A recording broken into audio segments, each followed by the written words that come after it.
What's up, guys? ATRP here. I got another Kingdom Hearts discussion for you because it's Friday.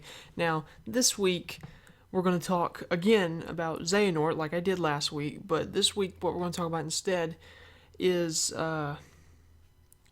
who might have been Xehanort and Ericus's master. Where did Xehanort get his Keyblade, and how does it relate to past events in the lore of Kingdom Hearts, and how will it relate to Kingdom Hearts 3? Now, there's a lot of things to cover on this discussion, so I think what we're going to start with is the fact that obviously we know Xehanort and Ericus were trained together. They were both apprentices under the same master. Now, who that master is, we don't actually know right now.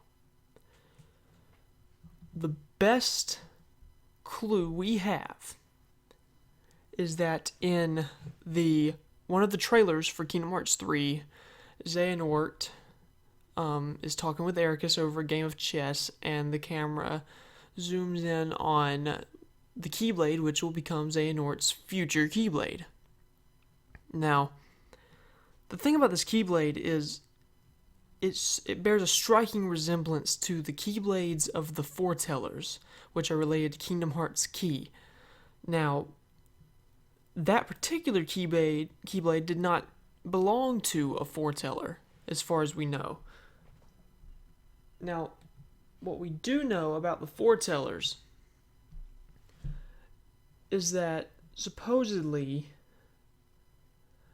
there are 5 Foretellers that were originally apprentices under one master, along with another that was being trained. That is not a Foreteller.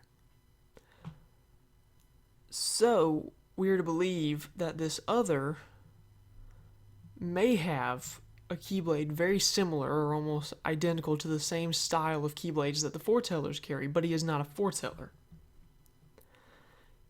That being said, maybe this one, because supposedly the Foretellers were burdened with fighting the rising tide of darkness.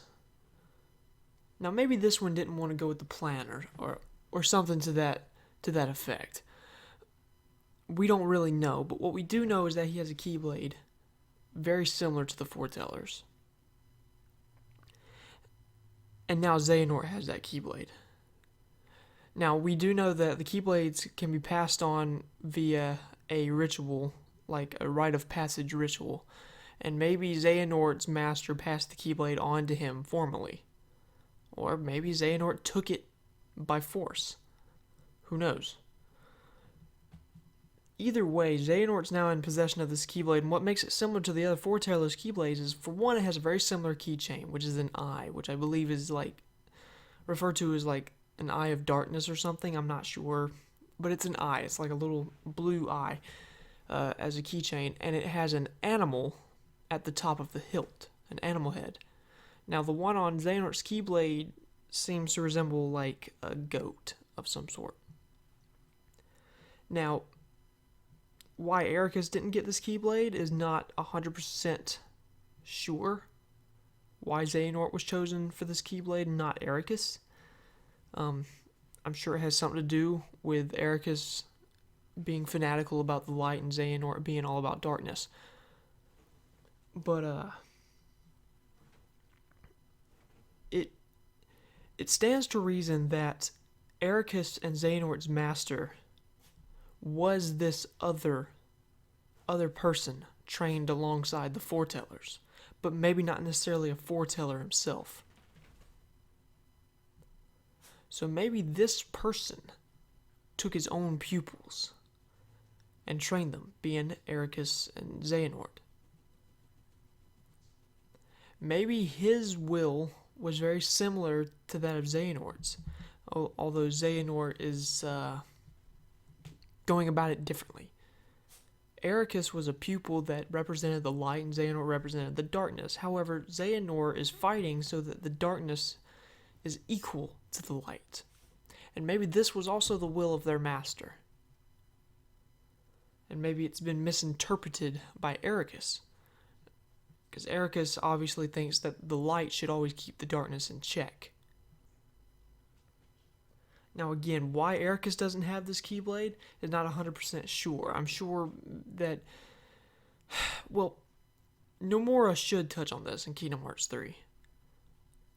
We can only hope for an explanation as to who Xehanort and Ericus' master was. And maybe it'll be explained in Kingdom Hearts Key. Maybe it'll be explained a little bit more in that Kingdom Hearts Key related sequence that'll be with Kingdom Hearts 2.8. We can only hope, because obviously there's a whole world of lore locked inside the Kingdom Hearts universe that we haven't even touched on yet, and it's lore that seems to be very, very interesting, at least to me. And it goes a lot deeper than the lore we already have.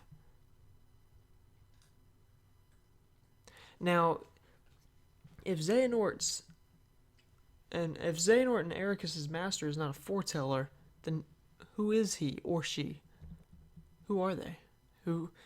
Why were they also trained with the foretellers? Why do they have a Keyblade similar to the foretellers?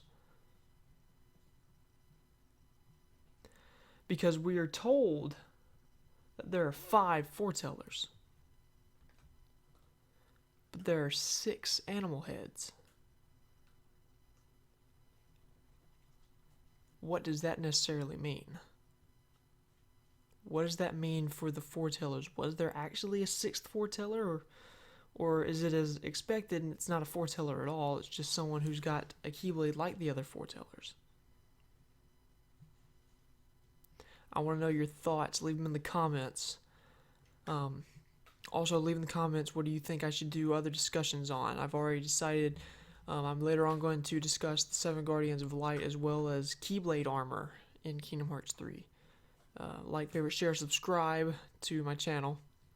Helps me out a lot.